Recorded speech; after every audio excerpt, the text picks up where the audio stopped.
करती हैं, क्योंकि आप किसी भी प्रोग्रामिंग लैंग्वेज को लर्न कर रहे हैं ना, तो आप ज़्यादातर स्ट्रिंग्स पर ही काम कर रहे होते हैं।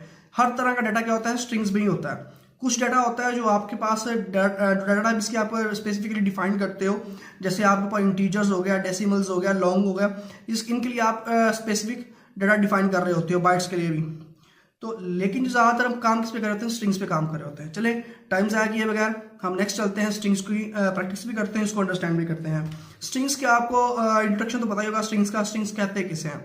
ये आपके पास क्या होता है, सीक्वेंस ऑफ कैरेक्टर्स होते हैं। सीक्वेंस ऑफ कैरेक्टर्स मीन कि कोई किसी भी तरह का कैरेक्टर, जैसे अब आप देख लें स्क्रीन के ऊपर आपको नजर आ रहा है, जो भी डाटा नजर आ रहा है सारे स्ट्रिंग्स ही हैं। ये भी स्ट्रिंग है, ठीक है, ये व्हाट इज स्ट्रिंग लिखा हुआ ये भी स्ट्रिंग है, ये डाटा लिखा हुआ ये भी एक स्ट्रिंग है, ठीक है। ये ऑल डाटा क्या है, स्ट्रिंग है, सीक्वेंस में लिखा हुआ है। तो स्ट्रिंग्स का आपको आइडिया हो गया, क्योंकि आगे आपको प्रैक्टिस के साथ बताऊंगा प्रोग्रामिंग के अंदर किस तरह होता है, वो आपको आइडिया हो जाएगा उसका।